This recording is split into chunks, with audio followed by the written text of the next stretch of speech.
یک سوال میارم. یک برادر اسلامی داشتیم که صاحب 2 فرزند بود. قضای الهی او را از این دنیای فانی به دارالبقا برد. بعد آش چیلی او همسرش بطن 4 ماهه خود را اسقاط کرد. در این بابت چی میگوید؟ آیا این شریعت اسلام این را چگونه قبول میکند؟ با احترام، داده عشق خدا از ناحیه میر سعید علی حمدانی، طالب جان احمد. السلام علیکم و رحمت الله. السلام علیکم دوستان عزیز. آیا شما برای گذشتن از سرحد دشواری میکشید؟ مهلت حجت‌هایتان به آخر رسیده است. پس من برای شما خدمت رسانی شرکت نور محمد را پیشنهاد میکنم. با ماشین‌های نو و زمانوی، با باوری و اعتماد کامل، توسط رانندگان مرد و زن، شما را از منزل استقامتیتان تا خط سرحد برده برای عبور مرز مساعدت می نمایند. یادآور می شویم که اگر شما از نام شبکه حاجی میرزا مراجعت نمایید، برایتان تخفیف ارائه کرده می شود. رقم ها برای تماس: جمع 7 926 319 59 61. رخانه شفا فرما داروهای طبیعی را به شما پیشنهاد میکند. سامیون وان برای شخصانی که خراب هستند و میخواهند وزن گیرند. ام پلوس اپیمدیوم برای با قوت شدن، خوب کردن گردش خون، برای طولانی کردن همخوابگی. ماس پیگمنتو برای کسلی های پسریاز و سفید شوی پوست. بین داکس برای ریزانیدن کرم های معده و روده. مینوکسیدیل برای برآوردن ریش و موی سر. کرم فرانک برای دراز نمودن مهلت همخوابگی. ماسلا خیلبی برای ریزانیدن سنگ های گرده و تبابت آن. فات زورب برای کم کردن وزن زیادتی. این دنیا را پدرود گفتند و در شکم عائله‌اش باز یک فرزند بود که 4 ماهه بود. بعد وفات این شوهرش این فرزندش اسقاط کرد، یعنی ابورت کرد. آیا این در نزد شریعت چی هست؟ ما بار هم گفته بودیم که تا 4 ماهگی اسلام رخصت میدهد که اگر زن همان فرزندی که در شکم دارد ابورت کند اجازت است. لیکن وقتی 4 ماه شد دیگر در 4 ماهگی اسلام اجازت نمیدهد که زن ابورت کند، اجازت نیست. زیرا که در 4 ماهگی الکه روح در این جسد دمیده می شود، یعنی این فرزند صاحب جان می شود. تا 4 ماهگی این جان نداشت. در 4 ماهگی که صاحب جان می شود، وقتی اگر وی ابورت میکنی همچون قاتل نفس، همچون آدم کش در نزد خداوند معرفی می شوی. لیکن تا 4 ماهگی اگر ابورت کرده باشد این در اسلام هیچ ضرر زیانی ندارد. برادرای عزیزی که قرآن خونده نمیتونید با زبان عربی، اینا با ترجمه تاجیکی و همچنین با حرفای کریلیکی طرز خوندن قرآن. اینا بسم الله الرحمن الرحیم، به نام خداوند بخشنده و مهربان. هم زبان عربی قدی نویسه، هم با زبان کریلیکی طرز خوندنش، هم ترجمهش هست. انا اعطیناک الکوثر فصل لربک وانحر. اینا یکم آیت به درستی که ما تو را کوثر عطا کردیم. یکم آیت نیم انا اعطیناک الکوثر. هر یک آیتی که میخونه ترجمهش هست، هم به زبان عربی نویسه، هم به زبان کریلیکی نویسه، هم ترجمهش به زبان تاجیکی است. السلام علیکم و رحمت الله و برکاته. میگویند که روزه ماه رجب در حدیث نآمده است. آیا این حق است؟ و طریقه درست روزه‌داری چگونه است؟ اصلا الحال ما و شما در ماه رجب قرار داریم. امروز 23 ماه رجب است. از روز پنجشنبه گوییم که داخل شدن این ماه رجب از روی حساب احجزده بود، حساب کردیم امروز 23 ماه رجب. لیکن در ماه رجب روزه داشتن و نماز خواندن در یگان حدیث صحیح وارد شدگی نیست که ماه رجب روزه داشته باشد، ماه رجب نماز داشته باشد. اگرچند که در بعض کتاب‌های فارسی ما و شما از فضل و از بزرگی این ماه رجب صحبت ها می رود، حتی از نماز و روزش، لیکن اونها اساس علمی ندارند، اساس های علمی ندارند. طریقه درست روزداری این روز دوشنبه و پنجشنبه است. اگر در همین ماه رجب یا بیرون ماه رجب شما روزهای دوشنبه و پنجشنبه روزدار باشید، این سنت از سنت های رسول اکرم صلی الله علیه و سلم به شمار می رود. وقتی حبیب خدا را از روز دوشنبه پرسیدند ای حبیب خدا، آیا روز دوشنبه چرا روزه گیریم؟ حضرت گفتند این روز تولد من است. روز دوشنبه روز تولد من است. روز دوشنبه روزی هست که من پیغمبر شدم. روز دوشنبه روزی هست که حضرت جبرائیل برای من وحی آورد. و حبیب خدا گفتن روز دوشنبه و پنجشنبه دیگر حکمتش این است که همه عملهای نیک و بد شما پیشنهاد پروردگار می شود. آیا قبول می شود یا رد می شود این الله می داند. حبیب خدا گفتن دوست می دارم که زمانی که عملهای من پیشنهاد پروردگار شود در روز دوشنبه و پنجشنبه و من روزدار باشم. یعنی روزی که روزدار باشم و عملهام پیشنهاد پروردگار باشد، این را من گفت دوست می‌دارم. از این خاطر بهترین روزه روز دوشنبه و پنجشنبه کدام شما می‌خواهید؟ و دیگر روزه این است که 13ام، 14ام، 15ام هر ماه 13ام، 14ام، 15ام 3 روز از هر ماه اگر شما روزه گیرین، حبیب خدا گفتن در نزد پروردگار اجرش این است که 1 سال کامل شما روزدار هستید. نه رسول الله صلی الله علیه و سلم عن الوصال، لیکن از روزه که پی در پی باشد از این حبیب خدا باز من کردن. شما 2 ماه و 3 ماه پی در پی روزه نگیرید که این اجر ندارد، این ثواب ندارد. بعضی آدمی هست که سال روزه میگیرد. حبیب خدا گفتن از این من شما را من میسازم، شما گناهکار میشوید. هر یک جسم بالای شما حق دارد، گفت دستها حق دارد، شکم حق دارد، چشم حق دارد. شما حق اینها را چکار نکنید؟ ویران نکنید. این از طریقی درست روزداری ما و شما این است. از این خاطر از همه مادرها خواهش من این است که بسیار از ما چی تلفنی و چی غیر تلفنی پرسان میکنن که چند روز روزه داریم. برای همه مادرهای ما و شما، خواهرهای ما و شما که امروز به ماه رجب اخلاصی خیلی کلان دارن و حتی همون حدیثی که در کتاب آمدگی است که ماه رجب این ماه پروردگار است، این حدیث صحیح نیست. این حدیث صحیح نیست.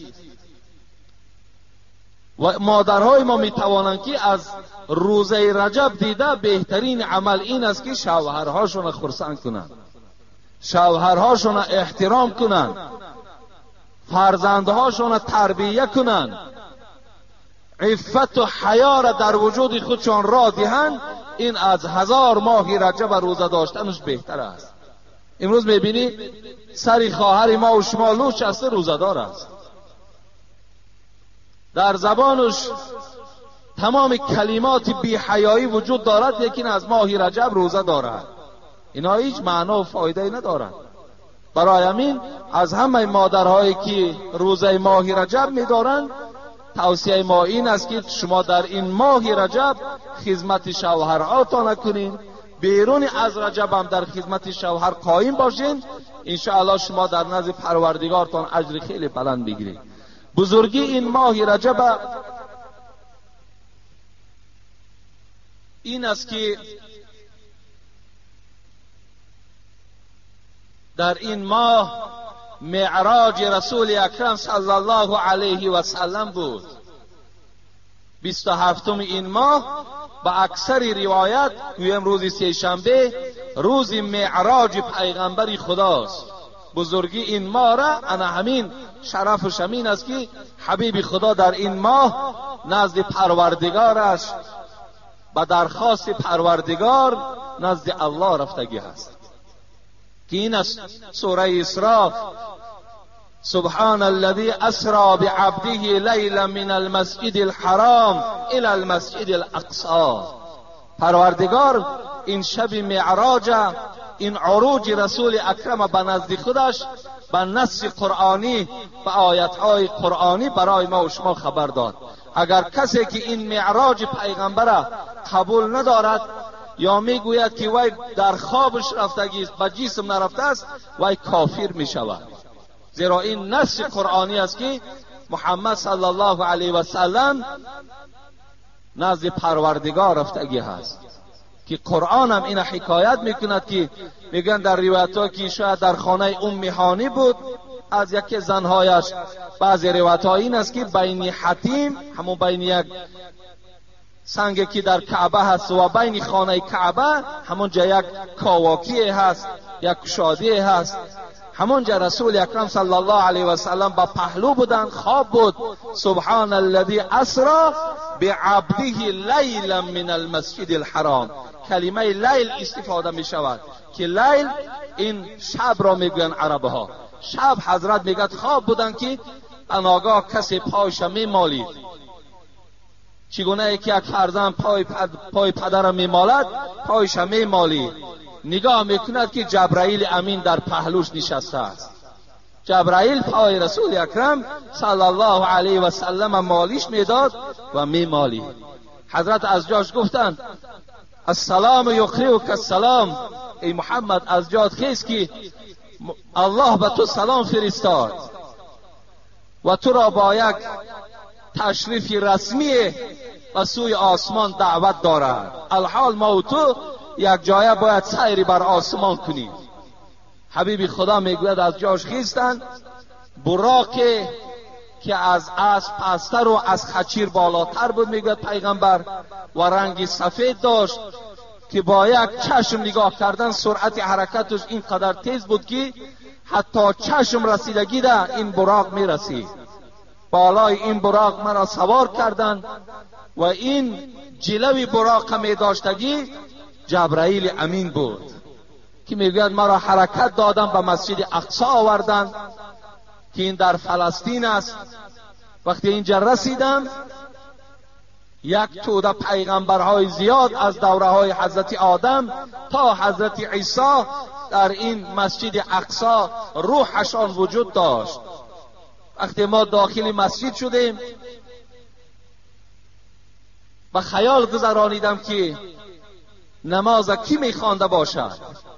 حضرت ابراهیم میگوید از بین این پیغمبرها نزد من آمد و دست مرا گرفت و پیش نماز آورد. گفت تا امروز این مسجد اقصی از بنی اسرائیل بود و اینجا گویم نزول وحی بود و همه پیغمبرها از این مکان برآمدند. از این روز اعتبارا این مسجد اقصی از تو و از پیروان تو هست. چگونه ای که امروز این مسجد اقصی در دست مردم یهود است که مسلمان ها را در اونجا خیلی آزار و مشقت میدهند، که چگونه ای که امروز هم این دست خونالود یهود هیچ خانه مسلمان قرار نمیماند. فرزندهای مسلمان ها گویم همه بیچاره ها یتیم و در بدر و سرسان و سرگردان است از دست این قوم ظالم. خداوند در آن نقشه هایی که اینها نسبت مردم مسلمان میکشند خودشان خدای مهربان سرگردان بگرداند و چگونه ای که خانه مسلمان ها را این قوم ویران کرده ایستادند، سرسان و سرگردان دارند، خدای خاندان اینها را ویران بگردانی. حبیب خدا میگوید 2 رکعت نماز خواندیم. مختصرا من میگویم برای فضیلت همین ماه رجب حضرت میگوید در براق مرا سوار کردند و آسمان به آسمان از حضرت آدم سرکردگی در آسمان اول پروردگار میگوید آسمان ها را زینت داد. بعد زینت دادن تمام پیغمبرها را امر کرد که حبیبی مرا پیشواز گیرید. ملائکه ها را میگوید صفی در صف کرد. حبیب خدا هر آسمانی که میدرامد السلام علیک ایها النبی، ای پیغمبری خدا خوش آمدی گفته پیشواز میگرفتند. حضرت آدم بود. در دویم آسمان میگوید حضرت عیسی را دیدم در سوم آسمان حضرت یوسف دیدم که خیلی حسن زیبایی داشت، که چنان حضرت یوسف میگوید زیباگیش دیدم، آنقدر زیباگی داشت که قریب گویم نصف زیباگی تمام بنده های خدا در چهره حضرت یوسف گذاشتگی بود. لیکن حضرت جابر چی میگوید؟ وقتی میگوید پیغمبر خدا جمال حضرت یوسف تعریف کردن، به خدا قسم میگوید شب از شبها که ماهتاب 15 روزه بود، اینقدر روشن بود. من نزد رسول اکرم صلی الله علیه و سلم آمدم، زیارت کردم، یک بار نظر میکردم به ماهتاب، یک بار نظر میکردم به چهره حبیب خدا محمد. قسم به خدا گفت چهره محمد از آفتابم دیده روشنتر بود، از همون ماهتابم دیده چهره رسول اکرم صلی الله علیه و سلم روشنتر بود. اگر خداوند حسن نصف بندگانش در جمال یوسف گذاشته باشد، تمام حسن بنده هاش در محمد صلی الله علیه و سلم گذاشتگی بود. حضرت میگوید وقتی نزد حضرت موسی برآمدم، حضرت موسی وقتی که با او سلام علیک کردیم از او جدا شدم، حضرت گریه کردند، گفتن ای پروردگارا چه محترم شخصی، چه پیغمبری که همه شرف و بزرگی را بر این دادی، در دوام 23 سالی که دعوت کرده است همراه امتانش همگی وارد جنتش میکنی. اینقدر دعوا و اینقدر دعوتی که ما کردیم، لیکن ما خود روز قیامت نجات میابیم و امتهای گناهگار ما وارد دوزخ میشوند. نزد حضرت ابراهیم برآمدیم، از اون میگوید بعد سدرت المنتهی رفتیم. سدرت المنتهی مکانی بود که در پهلوش قرآن میگوید جنت واقع بود. وقتی در اینجا رسیدیم میگوید پرده های نور بود. وقتی پس نگاه میکنیم که جبرائیل نیست. بین تا آسمان هفتم میگوید همراه جبرائیل میگوید یک جایه بودیم. وقتی در این سدرت المنتهی رسیدم نگاه میکنم محمد میبینم جبرائیل نیست در پهلوی ما. پرسان کردیم ای جبرائیل آیا این مکانی هست، آیا این وقتی هست که تو دوست در اینجا خالی بگذارد؟ حضرت جبرائیل چی گفتن؟ گفتن ای محمد لو تقدمت شبرا لاحترقت، ما برای خود یک مکان خاصه ای داریم، اون مقام توست. قسم به عظمتی پروردگار گفت اگر به مقدار یک مورچه پیش روم 600 بال مرا همین تجلیات الهی می سوزاند، دیگر ما پیش رفتن میتونیم. گفت اون پیش دیگر حق توست. حتی پیغمبر خدا گوییم به مکانی رسیدن که یک مکان نور بود، با پروردگار سلام علیک کردند، چی گفت و گزار کردند. مختصرا میگردیم، ما سوال هامون زیاد است. بعد از آنجا وقتی که پایان آمدن، وقتی پایان زمین آمدن، باز در همون کنار خواب بود، همون کنار ده جبرائیل وقتی که رسول اکرم گذاشت، ابو جهل لعین سحر به نزد رسول اکرم آمد و گفت آیا از آسمان یگان خبر داری یا نداری؟ از حساب تمسخرانه. وای به خاطر گوش کردن سخن آسمان نبود، فقط مذاق میکرد، فقط تمسخر میکرد. آیا از آسمان یگان خبر داری؟ رسول اکرم صلی الله علیه و سلم گفتند ای ابو جهل، گفتند امشب من از همین مسجد مکه مکرمه و مسجد اقصی فلسطین رفتم. ابو جهل میگه چنان خنده کردند. گفتن همین 6 ماهه مسافه ای که بین مکه و بین فلسطین است تو همین شب رفتی؟ گفت بله همین شب من رفتم. گفت خنده کنان میگوید، خنده کنان به خانه ابوبکر صدیق آمد. رسول را استونی حنانه بشناخت. مولوی رومی در زیر همین آیت میگوید پیغمبر یک چوی خرما شناخت. بالا یک چوی خرمایی که میبرآمد و مردم موعظه میکرد، وقتی اون چوی خرما را ترک کرد و بالای منبر دیگر برآمد، همان چوب خرما گریه کرد که پیغمبر خدا تا امروز بالای من میبرآمدی، چی شد که امروز ما از پای مبارک تو محروم شدیم؟ همان چوب خرما میگوید مثل کودکی که برای مادر گریه میکند، همون گریه میکرد. مولوی میگوید رسول را استونی حنانه بشناخت، ابوجهل آدمی و دشمنی ساخت. باید چوب شناخت، لیکن ابوجهل آدم بود و نشناختش. دوان خانه ابوبکر آمد برای که در دل ابوبکر شبهه اندازد، دل ابوبکر دو دیله کند. آمد در ابوبکر تق تق کرد، ابوبکر. حضرت از داخل صدا دادن چی میگویی؟ گفت من نگفتم که محمد دیوانه هست، من نگفتم همین رفیقی که تو برای خود انتخاب کردی دیوانه هست، من نگفته بودم. میدانی محمد چی میگوید؟ تو چی میگوید؟ این دوستی من چی میگوید؟ او میگوید امشب من از مکه مکرمه فلسطین رفتم 6 ماه را در یک شب. ابوبکر صدیق گفت این محمد گفت؟ گفت بله محمد گفت. او قسم به خدا گفت ای ابو جهل، اگر محمد گوید که من از مکه مکرمه فلسطین رفتم و از فلسطین آسمان سیاحت کردم و گشته آمدم، قسم به عظمت پروردگار وای راست میگوید، وای دروغ نمیگوید. از این خاطر بود که رسول اکرم گفت لو وزن ایمان ابوبکر من ایمان امتی لرجح ایمان ابوبکر. اگر ایمان ابوبکر در یک پله ترازو گذارم، ایمان تمام امتان ما در پله ترازوی دیگر گذارم، ایمان و اخلاص و محبت ابوبکر گفت بالای همه این گفت غلبه میکنه. ابوبکر صدیق اولین شخصی بود که معراج پیغمبری خدا را قبول ساخت. اما همون معراج در همین ماه رجب صورت گرفتگی است. بعضی روایت ها می آید که وقتی نزد پروردگارش رفت محمد، الله گفت وقتی که دوست پیش دوست می آید یک هدیه می آرد. ای محمد تو نزد پروردگارت آمدی، چه هدیه آوردی؟ چه هدیه داری؟ حبیب خدا میگوید گریان شدن و گفتن یگانه هدیه‌ای که پروردگار من پیش تو آوردم این گناه امت هست، این گناه امتانم هست که آوردم. پروردگارا گناههای امتان مرا بخشیده کن. این یگانه پیشنهادی که من در ذات تو دارم. همان امتی که امروز زنش سرالوچ کرده است و مردش توی به توی رقص کرده گشته ایستاده است.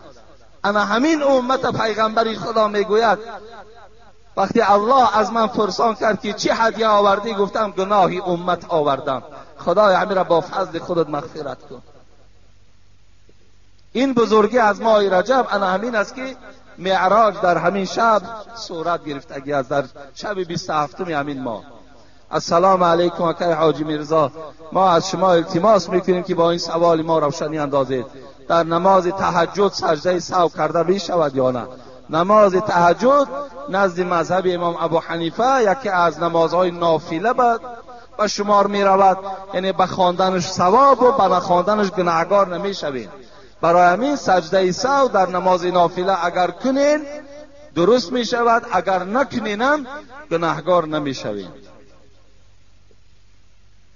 السلام علیکم ای واعظ راه الله، خدا نگهبان شما باشد. من طالب علم مدرسه شهر قرغان تیپه الان در شهر کولاب تحصیل علم دارم و خواهش دارم که شما که با این سوال من جواب گردانید.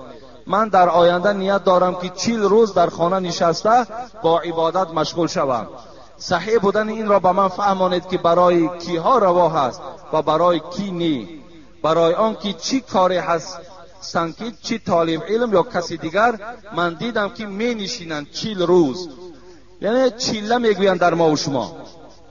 چیله نشستن این در دین اسلام نیست برادرای عزیز، زیرا که انسانی که در چیله می نشیند تصور کنید که وای نه نماز جمعه می خواند، نه نماز 5 وقته که سنت مؤکده حبیب خداست این هم ترک میکند. و دیگر این که هر یک بنده خدا امروز وظیفه دار است که باید چی در خانه خود چی در همسایه‌داری خود باید مردم دعوتی بر اسلام کند و از این نعمت ها محروم میماند. از این خاطر باید که چیله نشستن در ما نیست. حبیب خدا میگن من شذ فی النار، کسی اگر تنهایی را دوست دارد، کسی اگر از مردم جدا شدن برای خود نغز بیند، وی تنها آتش دوزخ برده می شود.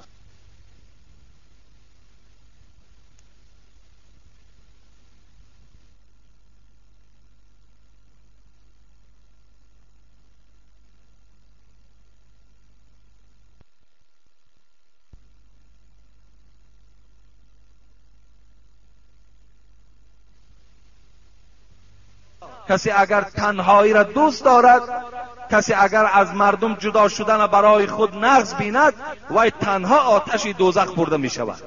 یعنی هیچ وقت باید علیکم بالجماعه، حبیبی خدا میگه دائم شما را ای پیروانم تأکید میکنم که فقط با جماعت باشید، فقط با مردم باشید، هیچ وقت تنهایی را برای خود انتخاب نکنید. از این خاطر دادر عزیز می تواند که هیچ وقت چیله را برای خودش انتخاب نکند که این چیله نشستن از دین اسلام نیست. سلام داملای عزیز، با این سوالی من جوابی پوره دهید. یک همسایه ما نان و آب ندارد، قرض کرده و از قرض میکند و از قرضدارها میگریزد و نان و آب میدهد. شما با این کار چی گفتنی دارید؟ سری این کارها را چگونه بگیریم؟ ما در این موضوع صحبت داشتیم که برادر عزیز، الله در قرآن میگوید صدقات برای فقرا هست.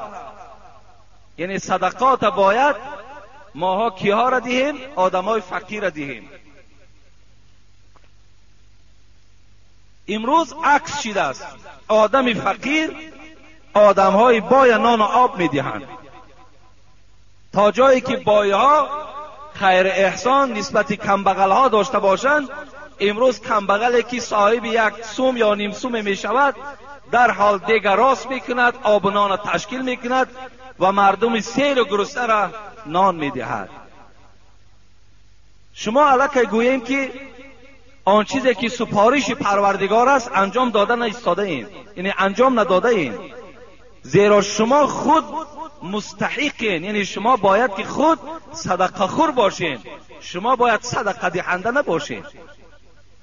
اسلام هیچ وقت دستگیری نمی کند آن نان و آبی را که از نارسایی باشد. قرضداری کو یک طرف، این آدم قرضدار کو تماما حق ندارد که خیر احسان کند، لیکن آدمی که شرایط نداشته باشدم برای او خیر احسان کردن در اسلام جایز نیست. امروز باور کنید بعضی برادرها بر ما زنگ میزنن از دولت‌های روسیه، از همه دولت‌هاش. داملای عزیز دعا کنید که ما بیمار هستیم در حق من دعا کنید.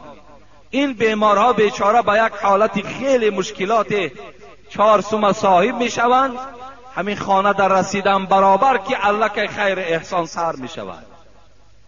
بیچاره حالی پای قدم کرده است، تا از راه دور آمدی گفته دیگر وی اهمیت نمیدین که به کدام حالت آمده است، در کدام صورت است. خیر احسان چندین بار گفتم، فقط برای شما این قدر میگویم که شرایط دارین خیر احسان کنین، ندارین خیر احسان نکنین که شما گناهگار میشوین. و آن برادرانی که در این مسئله ها گویم مردم دقت میدهند، طعنه میکنند چرا تو خیر احسان نمیکنی، اگر همون آدمی را که طعنه دارد دقت میدهد کمبغل باشد، این برادر در نزد خدا گناهگار میشود. ما و شما حقوق نداریم که بنده هایی که بیچاره شرایط ندارند ما و شما با آنها دستورات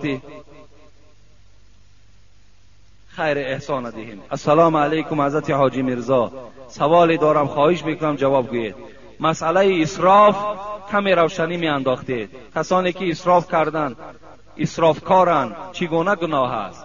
خداوند در قرآن در باب اسراف ولا تبذر تبذیرا ان المبذرین كانوا اخوان الشیاطین و کان الشیطان لربه کفورا میگوید شما بنده های خدا اسراف نکنید، زیرا که پروردگار اسرافکار دوست نمی دارد. اسرافکار برادر شیطان است و شیطان در نزد پروردگار کافر است. کسی اسرافکار است برادر شیطان است و خدا گفته ایستاده است که شیطان در نزد الله کافر است. در دیگر جای قرآن خداوند برای ما و شما سوره اسراء هست میگوید کلوا و اشربوا ولا تسرفوا. شما خورید و نوشید، اسراف نکنید. بخورید بنوشید، اسراف نکنید. حتی صاحبان تفسیر میگویند که انسان وقتی زیاد میخورد انموخ زیاد خوردنش اسراف است. وقتی آدم میگوید عقلش فقط در همین بهتر کردن دنیا صرف میکند و فکر آخرت نمیکند، حتی صرف کردن عقلش همین هم از اسرافیات است. باید ما و شما در اسراف هیچگاه راه ندهیم. خداوند در سوره ابراهیم میگوید و استعذ ربکم لئن شکرتم لازیدنکم و این کفرتم این عذاب لشدید. اگر شما در نعمتهای خدا دادگی شکرانه کنید به قدر آنها رسید، خدا زیادش میکند. لیکن اگر شما در دادگی پروردگارتان خراجات کنید، اسراف کنید، بی پروایی کنید، عذاب پروردگار بالای شما سخت است. این امروز ما و شما ببینید در خاندان ما چه از چراغها را، چه از آب، چه از گاز اسراف میکنیم، پروا نداریم، رفته ایستاده است. ما و شما فکر نمیکنیم که انا همین خراجات هایی که در اینها شده ایستادن، همین هم در عبادت ما زلال دارد، همین هم در بندگی ما زلال دارد، همین در ما و شما در نزد خدا گناهکار میشویم. السلام علیکم داملا. من برای انگشتی سبابه با مولای خودم بحث کردم. او به من گفت که دیگر از قفای من نماز نخوان که من امامتی تا قبول نمی کنم تا چلیک برداری تا بس نکنی. من چیکار کنم داملای؟ بر از پس یک داملای با فهم بخوانا که همه داملایی که برداشتن همین انگشت که من کنه و امامتی تر که قبول نکند، الحمدلله امروز پر از داملای میفهمیدگی. روای پس یک آدمی میفهمیدگیش اقتدا کن. داملا چه حق دارد زید حدیثی رسول اکرم صلی الله علیه و سلم برآمد میکند؟ چه حق دارد؟ چه حق دارد وقتی که کردار امام ابو حنیفه را قبول ندارد که حضرت امام ابو حنیفه را در کتابها برداشتن انگشت در حالت اشهد ان لا اله الا الله دا برداشتن شد وصف میکنند، تاریخش بیان میکنند؟ چه حق دارد امام که خلاف کردار امام ابو حنیفه رفتار میکند؟ مایش روای پس یک امامی با فهم و با علم نماز خواندن بگیر.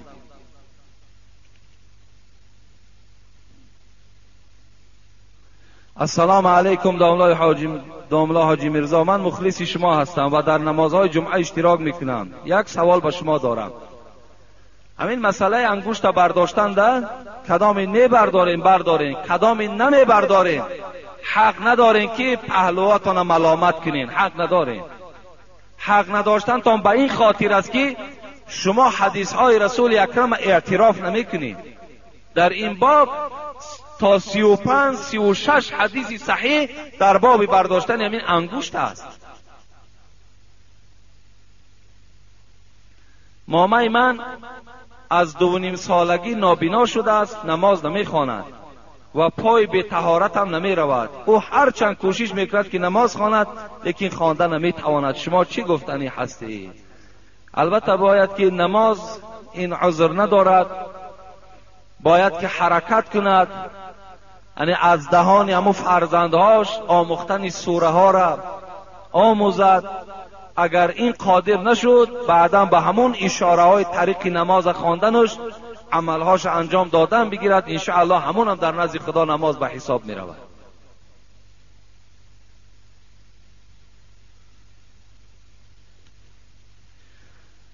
بابای حاجی میرزا خدا یار و مددگارت باشد. یک سوال دارم. آیا در شب نکاح موی سر داشتن برای مرد به نکاح ضرر دارد یا ندارد؟ یعنی در شب نکاح امروز جوانهایی هستند که موی سر دارند. حبیب خدا صلی الله علیه و سلم میگوید من کان له شعر فلیکرمه. کسی از امتان من صاحب موی سر باشد بایستا که موی سرشان تازه نگه بدارند. حبیب خدا هم موی سر تراشیدن هم موی سر گذاشتن. برای همین هم تراشیدنش سنت میگوییم هم گذاشتنش سنت میگوییم. فقط کسی که موی سر دارد باید موی سرش تازه و پاکیزه نگه دارد. این موی سر داشتن در نکاح هیچ زلل و نقصان ندارد. کسی دعوا میکند دعواش اساس علمی ندارد. برای همین اینا گفتنی هستم که دادر عزیز در شب نکاح، در نکاح تو چی زلال دارد؟ زلال دارد که وقتی که اون زنی که می آید یک سوزن در دستشو از پشت همون کستومی تو دختن میگیرد، انا این خرافات ها در نکاح تو زلال دارد. ببین توفلی هایی که در پاهاشون میپوشن در همین گویم که نکاح، در شب نکاح انا اون توفلی که در پای دارد و بدر نمیکند، انا این در نکاح تو زلال دارد. یا در شب نکاح بعض جوانهای بی فراست و بی عقل وجود دارد که شب نکاح نوشیده به نکاح می آیند، عرق می نوشند برای شرم و حیاشان پرد تا که در نکاح شرم نکنن. آیا تو نمیدانید الحیا شعبة من الایمان؟ پیغمبر گفته است حیا این خودش نشانه ایمانداری است. وقتی تو حیا را از وجود دور میکنی معنای این را دارد که تو ایمان از بدن جدا کرده. انا اینا در نکاح شما زلال دارد. در نکاح شما این 10 ماشین و 20 ماشینه که صرف و خراجات های بی معنی میکنین، انا این در نکاح تو زلال دارد. در نکاح تو اون دختری را که تو فتح پشانیدی و تمام بدنش یار و رفیق تا نشان دادی، انا این در نکاح تو زلال دارد. اون دختری را که تو پیش بزرگوارها میبری که این بیچاره ها از آمدن این عروسی تو ناراحت میشوند، انا این در نکاح تو زلال دارد. انا پیش این اسراف ها را، پیش این نامعقولی ها را بگیر، نکاح تو بی زلال و بی زیان می شود. این موی سر داشتن در نکاح هیچ زلال زیان ندارد. شبی که میاری خواهر تقتی مردکای بیگانه عررش میکنی و تا 2-3 شب مردم انا میمانی که خواب کنن، انا در نکاح تو انا اینا زلال دارد. انا پیش زلال اگر خواهی که بگیری مرحمت، انا این گفته خدا و پیغمبر است. بابای حاجی میرزا ما از دوشنبه این سوال را به شما داده ایستاده ایم.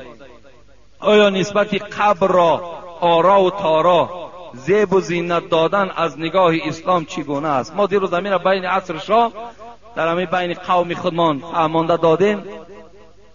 برادرای عزیز، احترام پدر و مادر، احترام برادر، احترام خواهر به زینت دادن قبر معلوم نمی شود. این نشانه اون نیست که تو نسبت پدر و مادرت احترام کلان داشته که بالای قبر پدرت چیکار کردی؟ قصر و قبله کردی. این دروغ است. پدر و مادر احترامش این است که در دنیا تو اونها را بار نگذاری که غمگین شوند، چه از پوشاک، چه از پول، چه از خوراک اونها را تأمین کن. اونها را مثل که فرزندات نوازش بکنی اونها را نوازش کن. پیش پدر و مادرت در حالتی در آمدن از جاد بخیز، خوش آمدی بکن. انا این احترام پدر و مادر را نشان میدهد.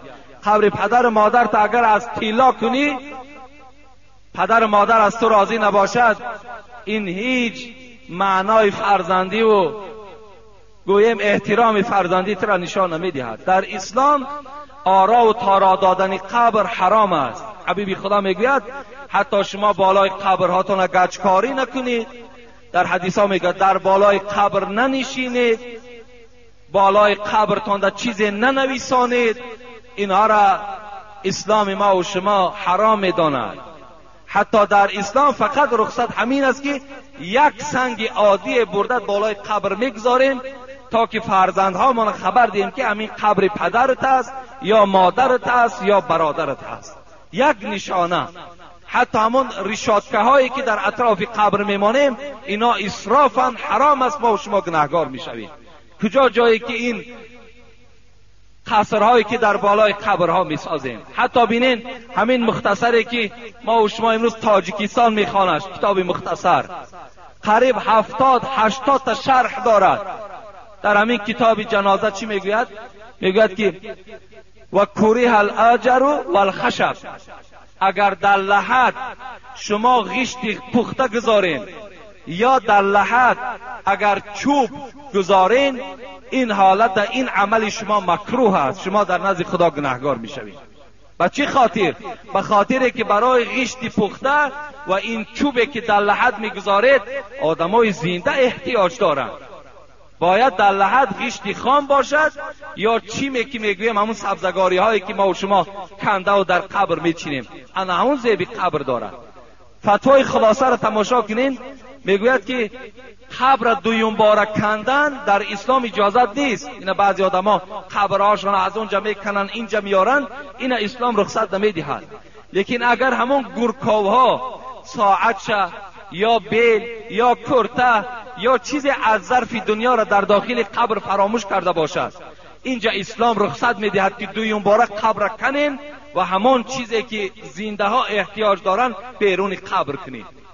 ببین تا این صورت اسلام اجازت نمیدهد که در قبر چیزی از اسباب دنیا ضایع شود، پوسیده و نابود شود. برای همین از همه شما برادرای عزیز خواهش من این است که شما بالای قبرها دا بنا نکنید، بالای قبر برای خودتان سجدگاه جای نماز قرار ندهید. اینا را در حدیث ها رسول اکرم حرام خواندگی هست. گفته اما حضرت مولوی جنونی که اگر گورد همه نقش و نگار است، چی سود پر در لحد گر اژدهار است.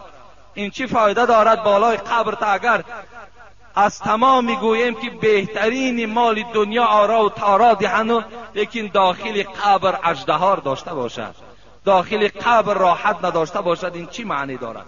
آن پول شما در یتیم خانه ها، در همسایه داری هاتون، در مکتب ها برده انشاءالله اگر صرف کنین، این در روح پدر مادر شما شاد می شود. اجازت نیست برادرای عزیز در بالای قبر بغیر یک سنگ عادی حتی کتابت نویساندن ممکن نیست. السلام علیکم. از داملایک پیشوا داریم که دایم کارش همین است که اگر چیزی ندهی در یگان کار و بارد یا معرکه های خرسندیت یا مصیبتت اشتراک نمیکند. این خیلی پیشواهایی بوده است که اگر تا حق شکی نمیتی در یگان کار و بارد راست نمیستد، نه در معرکه خرسندی نه در معرکه مصیبت. حبیب خدا محمد صلی الله علیه و سلم پیشوای ما میفرماید این المسئله لا تحیلو. ببینید طلبیدن حلال نیست. وقتی همون پیشوا هست، وقتی همون گوییم که از جمله شیخ است، از جمله عالم است، از جمله ایشان است، از جمله کسی نباشد. وقتی میگوید که حق مرا دهید، وقتی طلب میکند، این حبیب خدا گفتن حرام است. حرام. هیچ وقت امت محمد باید طلبنده نباشد. حبیب خدا میگوید لو تعلمون ما فی المسئله ما مشى احد الى احد یسأله شیئا. اگر شما میدانستین که طلبیدن چند قدر بی‌ناموسی است، بی‌عاری است، شما هیچ وقت پیش یک برادر مسلمان تان یک قدم برای طلبیدن نمیزدین. لیکن افسوس که این طلبیدن شخصان برای خود اختیار کردن که ناموس ندارن، اونا گویم حیا ندارن. برای همین ما و شما حق نداریم که گویم برای ما فلان قدر مبلغ جدا کن بعد من در کار و بار تو راست میستم، یا اینکه من فلانی زاده ام، من بالای همه شما گویم سردار هستم یا فلان هستم، باید که برای من شما مبلغ جدا کنین، برای من نظر دهین. این در اسلام ما وجود نداره. بعضی ساده های ما و شما را اونها می ترسانند حقی مرا بده. وقتی مثال تو نمیدی بعد وایمه میکنند نمیتی، حقی مرا نمیتی، حقو گویا که تمام یعنی ندادی تمام تو میسوزی. نه، خودش میسوزه. او دعا هم ندارد. برادر عزیز باور کن، نترسین، این چیزی چی گپ نیست. اسلام ما باید طلبنده تیار نکند. امروز برای چی ما میگیم که همون بچه‌هایی که در راه ها هستن صنف 1 و 2 میخوانند یا از اون در پستر هستن، اونا را شما پول ندین؟ به چی خاطر؟ به خاطری که در طبیعت او طلبیدن میموند. وای آیسته آیسته میده میده آخر کلان شدن میگیرد، با همین راه تلبیدن الکی عادت میکند، وای دیگر در مکتب نمیخواند، وای دیگر مکتب هم که رود تمامی حش و خاطرش به سوی همون اطراف مزارهایی که امروز تلبنده ها در اطرافش نشستند. انا فقط تمامی خاطرش همه گویم حشش طرف همون مزار، طرف همین امروز قبرستان ها را جای کردند. میبینن که مردم قبرستان میرود، در نزد قبرستان که باز پول تقسیم کنی که هست، این کودک ها همون جمع میروند تا که با اونها پول دین. شما ندهین بر اونها پول، اونها را شما خودتان تلبنده میکنین. امروز این بهبودی که الحمدلله در تاجیکستان شده ایستاده، شما میبینید روز به روز زوادها باچیده ایستند، روز به روز راهها کشاده شده ایستادند. امروز کدام بدفرد تاجیک این زوادها را سرداری میکند؟ ما و شما که وقتی که فقط تلبنده تیار کنیم، همین تلبنده هایی که امروز داریم، کتکت هایی که اصلا مردم هم میترسانن که حق ما را بده، نمیتی خیلی میبینی همیناش بسن، ایناش بیا ما و شما تلبنده نکنیم، ایناش بگذار که بیچاره خوانند، بگذار که آینده دار شوند، در همین جامعه تاجیکستانی ما و شما خدمتگار شوند. اینا درست نیستن، تلبیدن حلال نیست برادر عزیز. این ملاگی و باور کنین پدرای عزیز، ایشانی و شیخی که برای خدا نباشد، به خدا قسم در نزد پروردگار از کرم لای خورک دیده، این انسان در نزد خدا به قدر هست. باید همه عملی ما از برای خدا باشد، باید چی ملا باشد، چی شیخ باشد، چی ایشان باشد، چی فلانی زاده باشد، باید امروز فقط خدمت اسلام کنند، نه برای مبلغ. اگر تو در راه خدا خدمت کن، الله خودش در قرآن میگوید و من یتق الله یجعل له مخرجا و یرزقه من حیث لا یحتسب. این پروردگار میگوید ای انسان، تو از پروردگارت بترس، در راه پروردگارت خدمتگار باش، چنان رزقت میتون که در گمانت نیست. آنقدر مبلغ و پول از هر راه برای تو میارم که در فکر در خیالت نیست. این وعده پروردگار است. همین انسانایی که امروز خدمت پروردگار میکنن، به تلبیدن روزشان الحمدلله که رفته ایستاده است. برای همین ما و شما این تلبیدن برای خود اختیار نکنیم. این برادر ما هم حق دارد که برای این گونه پیشوا حق جدا نکند، هیچ وقت حق جدا نکن. از دوغ و پوپیسش هم نترس، انشاءالله تو در نزد خدا از این دیده با قدر تر هستی. با آخر دعوانا ان الحمدلله رب العالمین. اینجا در یک سوال ها را خیلی دیگر میگذاریم، زیرا جمعه آینده من در باب صبر در مصیبت که خیلی از برادران اینجا از ما طلب کردن، من صحبت میکنم که صبر در مصیبت و صبر در معصیت، از معصیت چی معنا دارد، من برای شما انشاءالله اینا بیان میکنم. خیلی موضوع لازمی هست برای امروز ما و شما. جنازه بابای ولی 30 سامان، بابای ولی خدا رحمت و مغفرت کند، یکی از عضو همین جماعت ما بود که در همین محله زندگی میکردن. فرزندای خدا را شکر که با نماز دارد. بابای ولی 30 سامانی روان کردن که در حقش دعا کنیم. بابای احمد 10 سامانی، بابای حاجی زین الدین 10 سامانی، برادرمان استاد سبز علی و بحردین بابا جان که برای همین مناره را تعمیر کردند، امروز مهنت کردیستند، در حق اینها گفتن دعا کنید. در حق پدر و مادرم دعا کنید. حاجی سید حامید از کوه دامن 10 سامانی، بابا خان از کارز در حق مادرم بیمار از گفتن دعا کنید، 10 سامانی روان کردن. خدای مهربان این بنده هایی که الحال نانگیر شدن، خدایا گذشتگی هاشون رحمت و مغفرت بگردانی، زنده هاشون خدای شفای کامل و شفای عاجل نصیب بگردانی و هر مراد و مطلوب هایی که در دلشان دارند خدای مهربان با فضل و کرمت برآورده بگردانی و تمام آن بندگانی که در این صندوق خیریه که امروز برای بهبودی همین مسجد صرف شده ایستاده است خیر احسان میکند. خدا این خیرها را به درگاهت مقبول و خدا از همه آفتها در حفظ امانش نگه دارد. یک گروه جوانها امروز از ما طلب کردند که در حق من دعا کنید که در سفر و در روسیه کار میکنن. خدایا همه مسافرها را از این جمهوری ما را خدایا صحت و سلامت نگه داری و با تن صحت و با دست پر و خاندان برگشتند و موفقشان بگردانی. آمین و رب العالمین. اللهم رب هذه الدعوة التامة والصلاة القائمة محمدا الوسيلة والفضيلة والدرجة العالية رفيعة وابعثه مقام محمودا الذي وعدته وارزقنا شفاعته يوم القيامة إنك لا تخلف الميعاد. من این داده را نمیشناسم، لیکن از اون بی نهایت غلط میخونده است. من مقصد از آن گفتن حبیب خدا میگوید اطول الناس اعناقا یوم القیامت المؤذنون. گردنی که از همه گردنی بالاست در روز قیامت، گردنی کسی که اذان میدهد. در روز قیامت از همه گردنها بالاترین گردن نصیب شخصی هست که اذان میدهد، لیکن اذان درست دهد.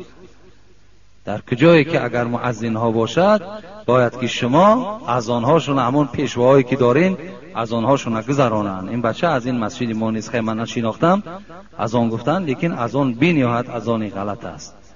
برای همین کاری کنی که در هر جمعه بسیاری مسجد ها میریم اذان میدهن، اذان هاشون همه غلط است. اکثر مسجد ها اذان غلط میدهن. این بسیار یک معنای کلان میدهد. در اذان گفتن هم خوف کفر است وقتی اگر نادرست اگر ما و شما اذان میدهیم. این علم اسلام علم عادی و آسان نیست. هر یک تلفظ این، هر یک تشدیدی که در داخل این هست با خودش معنا دارد.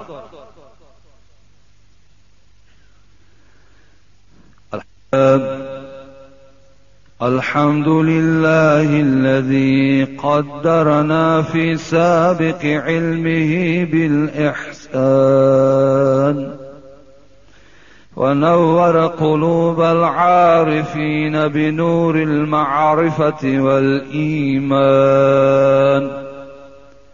وشرح صدور الصادقين بشرح الهداية والعرفان ونشهد أن لا إله إلا الله وحده لا شريك له ذو العوف والغفران ونشهد أن محمدا عبده ورسول سيد الرسول وحبيب الرحمن صلى الله تعالى عليه وعلى آله وأصحاب الموصوفين بالعدالة والإحسان خصوصا على الإمام الهمام أول صحابة وأفضلهم أمير المؤمنين أبي بكر الصديق بعلو المرتبة كمال الاقتران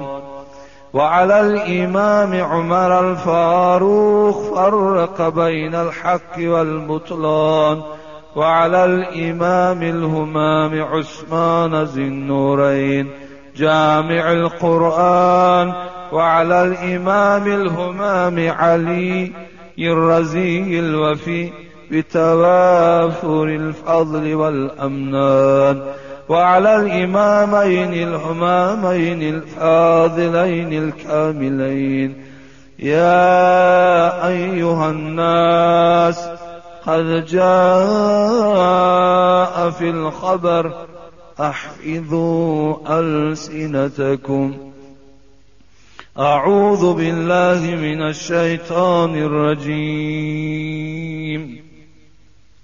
إنا أعطيناك الكوثر فصل لربك وانحر إن شانئك هو الأبتر بارك الله لنا ولكم في القرآن العظيم ونفعنا وإياكم بالآيات وذكر الحكيم إنه هو الغفور الرحيم الجواد الكريم العلي العظيم السميع الدعاء. چگونه در خبر آمده است گفت احفظوا السینتکم. این حدیث رسول اکرم صلی الله علیه و سلم است که ای پیروان قرآن، ای مردم تاجیکستان، پیغمبر خدا خطاب دارد، زبانهاتان نگه دارید، زبانهاتون محافظت کنید. گفتی حضرت مولوی جنونی زبان را در غضب نیکوه نگه دار، زبان نزد غضبها می شود مار. گزد ناگه دلی رنجیده ای را، کند محزون و مجروح بنده ای را. این زبانهاتان نگه دارید. میگوید این زبان آدم مسلمان باید زبان طعنه کننده نباشد. زبان آدم مسلمان زبان غیبت گوینده نباشد. زبان آدم مسلمان و مؤمن و زبان انسانی که جمعه میخواند، 5 وقته میخواند، در خانش قرآن دارد، دعوای اسلام دارد، باید زبان او زبان دشنام کننده نباشد. حبیب خدا میگوید سباب المسلم فسوق و قتاله کفر. کسی یک مسلمان میکشد کافر میشود، کسی یک مسلمان دشنام میدهد فاسق میشود. امروز این امت بی‌پروا در هر یک لحظه، در هر یک ساعت زبان ما و شما آلوده دشنام است. فرزندهامان ولی کودکای در کوچه بازی دارند، الکی زبانهای دشنام آلود دارند. بار اما و شما پدر و مادر همو فرزند در خانه یک بار گوشتا هم کنه میتونیم بچم در کوچه که برآمدی دشنام نته. یک بار بچه تا بفهمون که در تو فرزند مسلمانی یک چیز گناه میگن، یک چیز دیگر ثواب میگن. اگر دشنام دهی بچم تو گناهگار میشوی. اگر زبان تا نگه داری و با رفیقات دشنام ندهی تو ثواب میگیری. اینا هر یک کدام ما و شما وظیفه پدر و مادر همین است. شما در همون خوردیش که وای ادب نکردید کی دیگر آدابش میتین؟ تو مثل زمانی که کلان شود و خودتان دشنام دهد. درختی که خوردکک بود باغبان، بگرداند او را چو خواهد چنان. چو گردد کلام باز نتواندش، که از کجی و خمی بگرداندش. این درخت که کلان شد دیگر شما این درخت پایه زده نمیتونید. این درخت دیگر شما نوده هاش راست کرده نمیتونید. فقط شما پایه او را زده میتونید، راست کرده میتونید زمانی که این درخت نوچه باشد، خرد باشد. این کودکان با منزله همون درختی خرد هستند، اونها را باید تربیت کنید. حبیب خدا میگه زبانهاتون ای پیر خرد محافظ